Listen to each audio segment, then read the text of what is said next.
que é de recente contato e isolado, que não tem contato nenhum com a sociedade, o povo Kapó, o povo Crepuncateye, o povo Crenier, o povo Cricati, o povo Gavião, o povo Canela Apaniecrá e o Canela Rancocamecrá, que também se denomina Memontrué.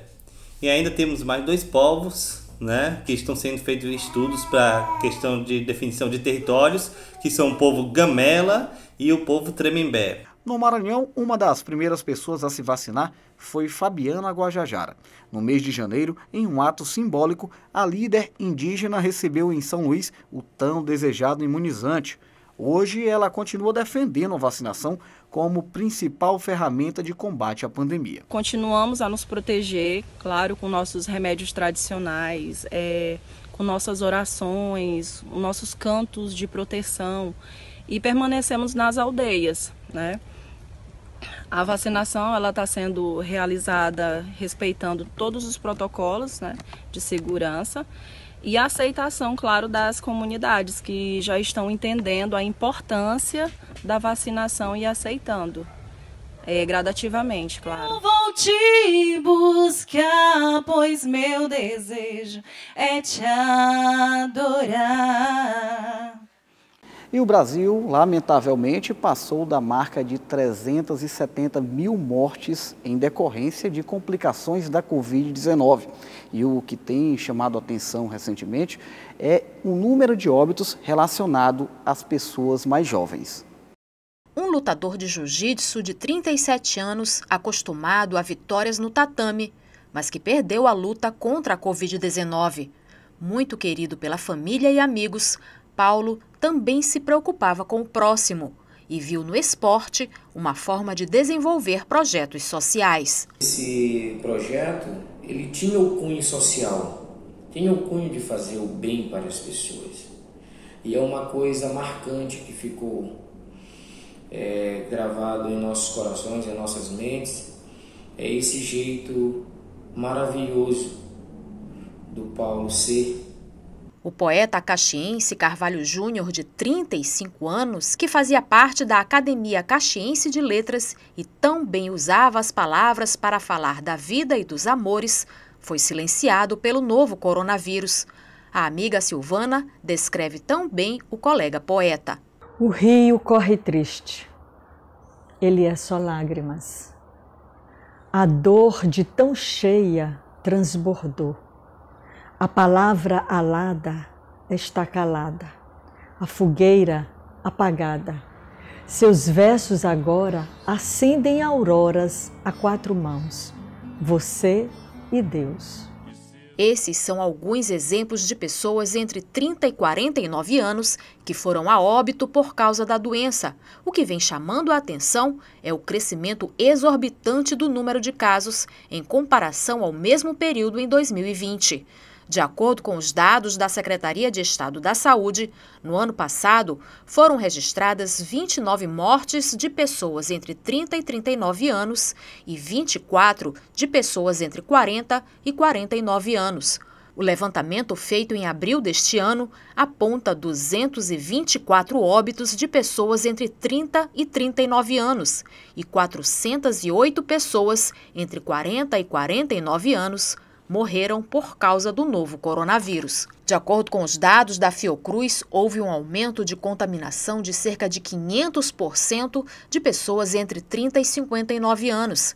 Este médico, que trabalha na linha de frente no combate à Covid-19, explica que os pacientes mais jovens estão se contaminando com a variante mais agressiva e, por isso, a recuperação é mais lenta. Pois os pacientes jovens têm uma reserva funcional maior.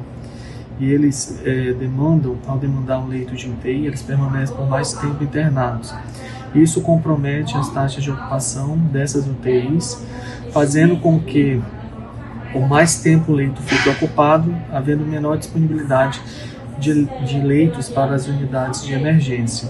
O secretário adjunto de Assistência à Saúde informou que há um provável calendário de vacinação para o público mais jovem, mas que depende da chegada de mais doses de vacina. A advogada Ivanice Alves ainda se recupera da dor da perda do marido de 49 anos e do filho de 23 anos, ambos por complicações causadas pela Covid-19. Por causa do sofrimento com a perda de pessoas mais importantes da vida dela, ela manda um recado para os jovens. Jovem principalmente, proteja-se. Essa doença não brinca. Para uns ela é fraca, mas para outros ela é muito forte, como foi para os meus amores. E você conhece alguém que acabou ganhando alguns quilinhos durante a pandemia? Saiba que essa é a realidade de muitas pessoas. Vamos acompanhar. Catarina está com uns quilinhos a mais depois do início da pandemia da Covid-19. O isolamento em casa, a pausa nas atividades físicas e o consumo de guloseimas foram os principais fatores para o aumento de peso. Com a volta das aulas EAD, por eu ter que passar muito tempo sentada em frente ao computador, eu tenho um costume de levar comida para frente do computador. E o que acontece? Ali, comendo, eu acabo não vendo que eu comi mais do que o necessário. Com Laura foi a mesma coisa. Ela está brigando com a balança para voltar ao peso que tinha antes. Mas está difícil, com tanta ansiedade provocada pela pandemia. Estou com 76 quilos atualmente. É bem complicado porque eu fico muito ansiosa e acaba que a comida torna-se uma válvula de escape. Se não tem nada para fazer, eu vou lá, asso um pão de queijo, ou se eu estou estressada, eu vou e como uma bolacha. E raramente essas escolhas, elas são escolhas boas, né? Eu acabo por ingerir muito ultraprocessados. Com certeza você já ouviu alguém reclamando do aumento de peso nesses últimos meses. Ou você mesmo pode estar brigando com a balança. Essa é a realidade de muita gente nesse período. Em uma pesquisa realizada em 30 países, o Brasil aparece em primeiro lugar, onde as pessoas acreditam ter engordado durante a pandemia. É um cenário realmente, um cenário muito difícil, né? De doença, de adoecimento, de óbito, não está fácil para ninguém. Então, o emocional está totalmente interligado. Tá? E incrivelmente que as pessoas elas vão para alimentos calóricos, elas buscam alimentos calóricos, elas poderiam, de repente, consumir alimentos saudáveis, ricos em nutrientes e pobres em caloria. Mas é o contrário que as pessoas fazem. A Covid-19 trouxe algumas mudanças de hábitos e umas gordurinhas a mais. O que resta é lutar contra elas. Segundo esta nutricionista, as armas são basicamente atividade física e reeducação alimentar. Coloque um carboidrato bom, uma aveia. Você pode ou bater, liquidificar ou então amassar, que é até melhor que você come, né? Quando você liquidifica, você bebe, fica em forma de líquido. O coco também. O coco a gente tem em loja de produtos naturais, aqueles chips de coco. O coco sacia muito. Você come um pouquinho e já fica saciado. Então, para um lanche é uma boa opção. O Gabriel é educador físico e orienta as pessoas a saírem do sedentarismo em casa mesmo. O importante é colocar o corpo em movimento.